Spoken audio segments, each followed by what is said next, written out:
Bismillahirrahmanirrahim. Assalamualaikum warahmatullahi wabarakatuh. Alhamdulillahirrabbilalamin. Wabihi nasta'in ala umuri dunya waddin. Wassalatu wassalamu ala asrafil anbiya'i wal mursalin Sayyidina wa maulana Muhammadin wa ala alihi wa sahbihi ajma'in. Amma ba'd. Yang terhormat dosen pengampu mata kuliah bimbingan konseling, yakni Bapak Imron, beserta teman-teman PAIB yang kami banggakan. Di sini kami dari kelompok 4 akan mempresentasikan mengenai implementation of counseling guidance in Islamic school atau penerapan BK di madrasah dengan anggota kelompok yakni Sania Nisaul Jamilah, Fawaz Irhab, dan Sania Alin Salsabila. What is counseling guidance? According to Metika, the paradigm of school counseling as a school police force has been abolished for the past 3 years. Previously, school counseling was considered a place only for troubled children. Jadi, menurut Bu Metika, selaku guru BK di Mandua Kota Malang, pada masa sekarang BK sudah tidak lagi disebut sebagai polisi sekolah atau juga tempat anak-anak nakal sejak 3 tahun yang lalu. Nah, mengapa? Karena memang sebenarnya sejak pertama kali BK didirikan itu sudah ada untuk mendukung secara fungsional di sekolah. Jadi, BK itu sudah merupakan elemen tersendiri di sekolah. Di sekolah terdiri dari 3 elemen. Yang pertama yakni manajemen, yang kedua yakni kompetensi sekolah yang biasanya terdiri dari bapak atau ibu guru, dan yang ketiga adalah BK itu sendiri. Nah, BK ini sebenarnya sudah ada di semua jenjang. Namun akan tetapi dikarenakan keterbatasan pada satu atau lain hal, terutama pada bagian anggaran, maka BK hanya banyak ditemui pada jenjang SMP maupun jenjang SMA. The difference between psychology and counseling guidance. Psychology provides treatment on the mental health part, while counseling guidance provides treatment in the student section. Nah, jadi BK dan psikologi itu adalah 2 istilah yang berbeda. Pada psikologi, ranahnya pada memberikan pelayanan mengenai kesehatan mental, sedangkan pada BK ranahnya lebih pada kesiswaan. Both have counseling service. It's just that in psychology they are directly by treatment, while in counseling guidance only capitalize on communication skill. Nah, dalam kedua hal ini, baik BK maupun psikologi ini sama-sama memberikan layanan. Hanya saja pada psikologi pelayanannya langsung by treatment, sedangkan pada BK pelayanannya hanya bermodalkan pada keterampilan atau istilahnya hanya pada modal bacot saja. Counseling guidance components. The counseling will take care of student in these 4 areas: learning field, career field, personal field, and social field. Jadi dalam sekolah BK ini mengurusi 4 bidang. Yang pertama yakni bidang belajar. Dalam hal ini BK mengurusi pada nilai siswa, seperti jika siswa ingin masuk ke perguruan tinggi, kemudian jika ada penurunan nilai pada siswa, dan juga apabila ada siswa yang berkonsultasi mengenai terganggunya belajar akibat mengikuti organisasi ataupun ekstrakurikuler. Kemudian yang kedua yakni BK mengurusi bidang karir,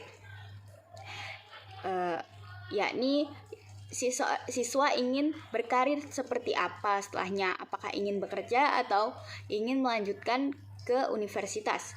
Kemudian yang ketiga, BK mengurusi pada bidang pribadi, yakni pribadinya bagaimana, apakah introvert ataupun ekstrovert. Dan yang 4, BK mengurusi pada bidang sosial, yakni bagaimana hubungannya seorang siswa dengan temannya, hubungannya dengan bapak ibu guru, dan hubungannya dengan orang tuanya. In counseling guidance, there are 11 aspects of the competence of student. Independence, namely the foundation of religious life, the foundation of ethical behavior, emotive emotional maturity, intellectual maturity, social awareness and responsibility, gender awareness, personal development, entrepreneur behavior or independence, economic behavior, career insight and readiness, maturity of relationship with peers, readiness for marriage and family. Nah, dalam mendukung tumbuh kembang siswa, ini ada 11 aspek kemandirian pada tingkat SMA atau MA yang diberikan oleh layanan bimbingan konseling di sekolah, yakni yang pertama pada landasan hidup religius. Dalam hal ini, BK mengembangkan pemikiran siswa mengenai kehidupan beragama. Misalkan BK mengadakan seminar moderasi beragama. Kemudian yang kedua yakni landasan perilaku etis, yakni seperti BK mengajarkan siswa supaya berperilaku atas dasar mempertimbangkan aspek-aspek etis seperti norma yang berlaku. Yang ketiga yakni kematangan emosi. BK mengajarkan siswa agar bersikap toleran terhadap dirinya sendiri dan orang lain sehingga siswa lebih bisa mengekspresikan perasaannya dengan bebas. Kemudian yang keempat yakni kematangan intelektual. yakni BK mengajarkan siswa agar dapat mengambil keputusan dan siap dengan segala konsekuensi yang diterimanya dari keputusan tersebut. Dan yang kelima yakni kesadaran dan tanggung jawab sosial. BK mengajarkan agar siswa menyadari nilai-nilai persahabatan dan keharmonisan dalam keberagaman interaksi sosial. Dan yang keenam yakni kesadaran gender. BK mengajarkan siswa untuk menghargai keberagaman peran laki-laki dan perempuan yang ada dalam kehidupan bermasyarakat. Dan yang ketujuh yakni perkembangan pribadi. BK mengajarkan siswa agar menerima segala keunikan diri baik dalam hal kelebihan maupun kekurangannya. Dan yang kedelapan, perilaku kewirausahaan atau kemandirian perilaku ekonomis. BK mengajarkan siswa agar siswa mampu untuk hidup hemat, ulet, dan bersungguh-sungguh. Yang kesembilan, wawasan dan kesiapan karir. BK mengajarkan siswa agar mempertimbangkan kemampuan, peluang, dan ragam karir untuk kedepannya. Dan yang ke-10 yakni kematangan hubungan dengan teman sebaya. BK mengajarkan siswa agar menghargai nilai-nilai kerjasama dan toleransi dalam menjalin persahabatan. Dan yang ke-11 yakni kesiapan diri untuk menikah dan berkeluarga. BK juga mengajarkan siswa agar mempelajari norma pernikahan dan berkeluarga. Principle Counseling Guidance. First, principle of confidentiality. This principle of confidentiality requires that all client data be kept confidential. Artinya adalah asas kerahasiaan. Asas kerahasiaan ini membantu klien agar rahasianya dapat tersimpan dengan baik. Seorang konselor dituntut untuk merahasiakan segenap data dan keterangan tentang peserta didik atau kliennya yang menjadi sasaran layanan. Dalam hal ini, guru pembimbing berkewajiban memelihara dan menjaga semua data dan keterangan itu sehingga kerahasiaannya benar-benar terjamin. Second, the principle of voluntariness. Client will voluntarily come to the counselor. Artinya adalah asas kesukarelaan. Dalam hal ini, jika asas kerahasiaan sudah tertanam pada diri klien, maka otomatis si klien tersebut akan dapat datang kepada konselor jika ia mendapatkan masalah tanpa ada suruhan maupun paksaan dari pihak manapun. Dia akan secara sukarela mengatakan masalahnya untuk dapat dipecahkan oleh pihak konselor. Third, the principle of openness. Efficient guidance and counseling only takes place in atmosphere of openness. Jadi artinya adalah asas keterbukaan. Dalam asas ini antara konselor dan klien harus melakukan konseling dalam suasana keterbukaan agar konseling tersebut dapat terjadi secara efisien. Keterbukaan ini bukan hanya sekedar berarti sama-sama bersedia menerima saran-saran dari luar, tetapi dalam hal ini yang lebih diutamakan atau yang lebih penting adalah dari masing-masing yang bersangkutan itu harus bersedia membuka dirinya untuk kepentingan pemecahan masalah yang dimaksud. For activity principle, result of effort guidance are not created by themselves, but must be achieved by the individual concerned. Artinya adalah dalam memberikan layanan pembimbing itu hendaklah selalu menghidupkan kemandirian pada diri orang yang dibimbing. Tujuannya adalah agar jangan sampai orang yang dibimbing itu menjadi ketergantungan kepada orang lain dalam memecahkan masalahnya, khususnya ketergantungan terhadap para pembimbing atau konselor. 5. The principle of independence. In providing service, mentors should always revive independence in the person being mentored. Artinya adalah dalam melakukan usaha layanan bimbingan dan konseling, itu akan memberikan buah yang tidak berarti jika antara individu yang dibimbing tidak melakukan kegiatan yang disarankan dalam mencapai tujuan-tujuan bimbingan. Hasil-hasil usaha bimbingan tidak akan tercipta apabila dibiarkan begitu saja, tetapi harus diraih oleh individu yang bersangkutan atau diusahakan oleh individu yang bersangkutan. 6. The principle of contemporary. The individual problem being addressed is the current problem. Masalah individu yang ditanggulangi adalah masalah yang sedang dirasakan, bukan masalah yang sudah lampau, dan juga bukan masalah yang akan dialami di masa mendatang. Asas kekinian juga mengandung pengertian bahwa konselor itu tidak boleh menunda-nunda pekerjaan yang meminta konselor tersebut untuk memberikan bantuannya dalam memecahkan masalah kliennya, sehingga dia harus mendahulukan kepentingan klien daripada kepentingan yang lainnya. The principle of dynamism. Effort in counseling guidance want their clients to change for the better. Upaya layanan bimbingan dan konseling itu menghendaki untuk terjadinya perubahan ke arah yang lebih baik dalam individu atau klien yang dibimbingnya, yaitu bisa dalam bentuk tingkah laku yang lebih baik. Perubahan tersebut tidaklah sekedar mengulang-ulang hal di masa lampau yang bersifat monoton, melainkan perubahan tersebut itu selalu menuju pada suatu perubahan yang lebih maju. 8. Principle of integration, guidance and counseling service. Counseling service integrate various aspect. Layanan bimbingan dan konseling memadukan berbagai aspek individu yang dibimbing. Sebagaimana diketahui, individu yang dibimbing itu memiliki berbagai segi. Kalau keadaannya tidak saling serasi dan berpadu, justru akan menimbulkan masalah. 9. The principle of normativity, guidance and counseling effort. Counseling effort should not contradict the prevailing norms. Artinya adalah usaha bimbingan dan konseling yang dilakukan oleh konselor itu tidak boleh bertentangan dengan norma-norma yang berlaku, baik norma agama maupun norma adat pada daerah tertentu. Selain itu, bimbingan yang dilakukan juga tidak boleh melanggar atau bertentangan dengan norma-norma negara, norma-norma ilmu, maupun kebiasaan sehari-hari. Asas kenormatifan ini itu diterapkan terhadap isi maupun proses penyelenggaraan bimbingan dan konseling. 10. The principle of expertise, guidance and counseling service, effort and counseling service regularly, systematically, and by seeing adequate and tools, technique and tools.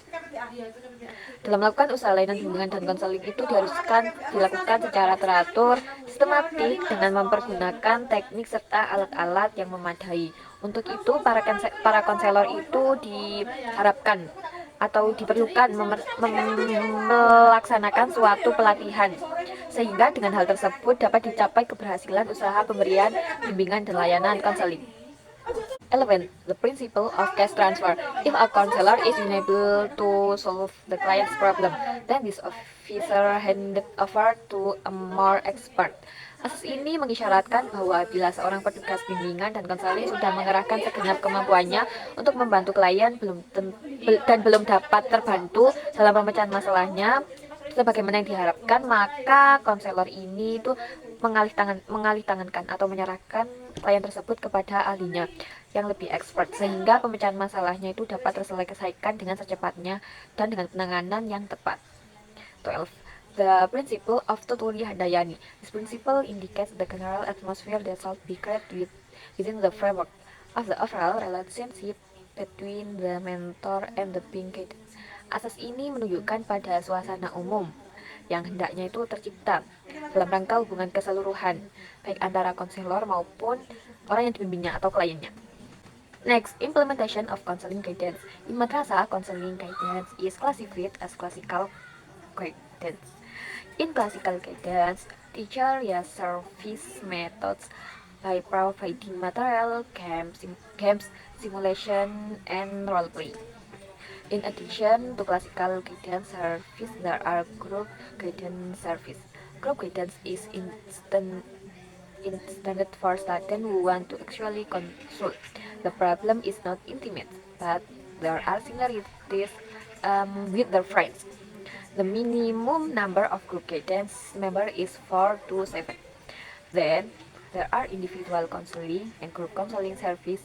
If it is counseling service, it means that it is focused on service intimate problems which are personal, which include four things: personal, social, learning, and career. Jadi di dalam madrasah itu ada sebuah bimbingan yang disebut dengan bimbingan klasikal. Yang mana bimbingan klasikal ini dilaksanakan di dalam satu kelas. Dan di kelas tersebut itu minimal ada 20 siswa. Dan dalam pelaksanaannya, bimbingan klasikal ini biasanya meliputi games, role play, terus materi maupun stimulasi yang lainnya. Yang mana di dalam semuanya itu keempat metode tersebut itu ditemukan metode yang sama dalam penyelesaian di pelayanan bimbingan dan konseling. Kemudian hal ini juga didukung berdasarkan hasil wawancara kami yang dilakukan bersama Ibu Metika Sari selaku guru BK. Ibu Metika Sari menyatakan selain adanya bimbingan klasikal tersebut, bimbingan di madrasah itu juga dilakukan seperti field trip atau mengekspo kampus atau mengunjungi kampus. Biasanya itu dilakukan oleh anak kelas 12. Jadi selain adanya layanan bimbingan klasikal, di madrasah juga ada layanan bimbingan kelompok. Bimbingan kelompok ini diperuntukkan untuk siswa yang ingin konsul sebenarnya. Jadi dia itu memiliki permasalahan yang sama dengan teman-temannya. Contohnya adalah seperti siswa kelas 10, di mana dia itu kan baru memasuki fase yang baru. Jadi dia itu merasa kebingungan dalam membagi waktunya antara akademiknya, ekstra maupun organisasinya. Bimbingan kelompok ini paling sedikit itu idealnya dilakukan sebanyak 5 hingga 8 orang.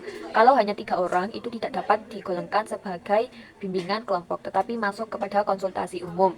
Jadi antara bimbingan kelompok dan konsultasi umum itu berbeda. Kemudian dalam melakukan bimbingan kelompok ini itu mereka itu biasanya memiliki kepentingan yang sama dan tidak intim atau tidak pribadi. Jika biasanya siswa itu konsul mengenai perguruan tinggi itu kan permasalahan yang lebih intim dan lebih memiliki bimbingan khusus dari konselornya, maka itu masuk pada konsultasi umum. Intinya adalah dalam melakukan bimbingan kelompok itu minimal dilakukan oleh 4 hingga 7 atau 8 orang baru bisa dikatakan ke dalam bimbingan kelompok. Selain bimbingan kelompok, di madrasah juga ditemukan adanya layanan konseling, baik konseling secara individu maupun konseling secara kelompok. Kalau konseling individu itu biasanya dia datang ke BK, kemudian dia meminta solusi dari permasalahan yang ia rasakan. Kemudian kalau konseling kelompok itu contohnya seperti tadi, siswa tersebut itu biasanya datang dengan 2 atau 3 orang temannya. Mereka melakukan konseling untuk mengkonsultasikan nilainya ketika akan memasuki perguruan tinggi. Jadi, jika sudah layanan konseling itu berarti fokusnya itu pada pelayanan permasalahan yang intim, yang bersifat pribadi, yang mana meliputi 4 hal. Biasanya itu meliputi 4 hal, yakni pribadi, sosial, kondisi belajarnya, dan juga karirnya. Next, supporting factor on counseling guidance. Supporting factor, first, counseling team, second, homeroom teacher, third, discipline team, and leaders. In addition, first, an ideal and cozy room, second, teacher who do not speaking sarcasm and judgmental are supporting factor for counseling guidance in madrasah. Jadi BK itu adalah kolaborasi antara Bapak Ibu wali kelas, BK itu sendiri maupun tim tatib. Karena dalam pelayanan bimbingan dan konseling, semua elemen-elemen tersebut itu memiliki kedudukan dan fungsinya tersendiri. Jadi dalam melakukan penyelesaian masalah di bimbingan konseling itu ada beberapa rules yang harus dipatuhi. Jadi harus step by step. Dan yang paling umum adalah itu konferensi kasus. Jadi ketika ada suatu kasus yang sangat besar, kemudian memerlukan bantuan dari wali kelas dan tatib, maka semua elemen tersebut itu akan didudukan di satu tempat dan mendiskusikan agar bagaimana siswa ini harus dapat mendapatkan penanganan yang tepat dan juga cepat. Kemudian ada faktor lain yang mendukung dalam proses bimbingan dan konseling. Ini kami kutip dari wawancara kami, yakni yang pertama adalah ruangan yang ideal dan nyaman. Kemudian yang kedua, guru tidak berbahasa sarkas maupun menghakimi dan juga lain sebagainya. Baik, langsung kita masuk ke materi selanjutnya yaitu supporting factor of counseling guidance, yaitu faktor-faktor pendukung daripada bimbingan konseling. Yang pertama yaitu konseling tim. Bimbingan konseling ini berdiri karena adanya sebuah tim. Karena kalau bimbingan konseling berdiri sendiri itu tidak bisa, pasti perlunya ada kerjasama antara mereka. Yang kedua yaitu Hamron Teachers, wali kelas. Nah, wali kelas ini sebagai perantara. Perantara antara murid dengan guru BK. Karena banyak yang seperti kita ketahui, banyak murid-murid yang malu, yang segan untuk pergi ke guru BK. Jadi wali kelas ini sebagai perantaranya. Nah, yang ketiga yaitu disiplin team and leaders, yaitu ketua kelas, pemimpin, dan jajarannya seperti bendahara, sekretaris. Nah, yang ketiga ini juga bagian dari perantara antara murid dengan guru. Karena yang kita ketahui bahwasanya nggak sedikit siswa-siswa, murid-murid yang malu ke guru, takut ngomong sama guru, kayak nggak berani gitu. Nah, karena mereka nggak berani, jadi ada ketua tim sebagai faktor pendukung daripada murid ke guru BK. Jadi dari murid ke teman ke wali kelas ke guru BK, ataupun dari ketua kelas langsung ke BK. Terus ada lagi an ideal and cozy room, yaitu tempat yang nyaman, tempat ideal. Karena yang namanya bimbingan konseling itu mereka memberi murid-murid minta saran, minta masukan daripada masalah-masalah yang mereka hadapi. Jadi kita butuh tempat yang aman, tempat yang nyaman. Seperti yang kemarin saya lihat itu di Mandua ada satu ruangan khusus untuk guru BK, yang dimana dalam ruangan itu terdapat dua ruangan lagi, dua kotak lagi. Nah, satu ruangan ini untuk bimbingan konseling individu face to face, yang dimana pasti murid ingin mengeluarkan, pengen curhat, tapi tidak bisa didengar oleh orang lain. Terus ada satu lagi yaitu bimbingan konseling untuk kelompok, jadi dimana tempat itu luas, ya lumayan terbuka kelihatan dari luarnya. Itu untuk bimbingan kelompok yang dimana murid datang bertiga, berempat, atau lebih. Terus ada lagi teachers who do not speak sarcastically, yaitu seorang guru yang berkata tidak kasar atau menghakimi. Pasti kita ketahui guru-guru ini semasa kita sekolah, pasti kata-kata ini sangat sensitif, yang dimana gampang bikin baper murid-murid, siswa-siswa, gampang dimasukin ke hati. Jadi faktor pendukungnya itu adalah guru-guru yang suka berkata lembut, yang suka support murid-muridnya, yang menjaga perkataannya. Itu adalah faktor-faktor pendukungnya. Langsung kita masuk ke inhibiting factor of counseling guidance, yaitu faktor penghambat daripada bimbingan konseling. Jadi di sini kita akan menjelaskan 3 faktor. Yang pertama, rules that are not obeyed, yaitu aturan yang tidak dipatuhi oleh murid-murid. Kita ketahui kenapa sih orang-orang itu banyak masalah? Karena dari mereka sendiri nggak bisa mematuhi aturan-aturan yang telah ditetapkan. Secara nggak langsung, aturan itu mengajarkan kita untuk disiplin, bagaimana kita mentaati peraturan, dan itu adalah satu perawalan untuk mencetak diri kita supaya menjadi lebih baik ke depannya. Kalau semisal mereka emang tidak mengikuti aturan tersebut, pasti akan ada beberapa masalah ke depannya. Yang kedua, learning media, yaitu media. Kenapa media bisa menjadi faktor penghambat? Karena memang sudah ada media yang ini. Tadi semisalnya ada seorang guru ingin melakukan bimbingan klasikal, bimbingan di dalam kelas, pasti kan mereka membawa materi itu. Nah, materi ini biasanya kalau di kita tuh berupa PPT ya. Nah, yang dia gunakan tuh adalah Word, yang dimana murid-murid akan merasa jenuh. Karena apa? Karena nggak menarik, nggak ada kreativitasnya, hanya ada tulisan. Itu menjadi salah satu jadi faktor penghambat daripada bimbingan konseling, penyampaian. Nah, yang ketiga, lack of time during classical guidance, yaitu bimbingan klasikal, kurangnya waktu bimbingan klasikal. Kita kan tahu kalau bimbingan mengajar itu waktunya sangat terbatas. Nah, bimbingan klasikal ini biasanya cuma ada 30-45 menit dalam seminggu sekali pada setiap kelas kan. Nah, itu kurang karena pada bimbingan klasikal ini kita merespon daripada 30-40 orang. Ya, mentok-mentok 25 lah. Kita kan nggak bisa hanya dalam 30 menit kita menyimpan curhat mereka, menjawab daripada permasalahan-permasalahan mereka. Itu menjadi faktor penghambat daripada bimbingan konseling. Langsung kita masuk ke materi selanjutnya yaitu administration in counseling guidance. Administrasi yang dibutuhkan ketika bimbingan konseling. Yang pertama yaitu workbooks, yaitu buku kerja. Buku kerja yang akan dilakukan pada kedepannya. Nah, ini kemarin tuh dijelaskan sama ibunya ada 4 buku tapi tidak dijelaskan, nggak tahu. Jadi buku kerja ini berfungsi sebagai bagaimana mereka akan bekerja dari awal sampai kedepannya nanti. Tapi tidak ada batasan waktu.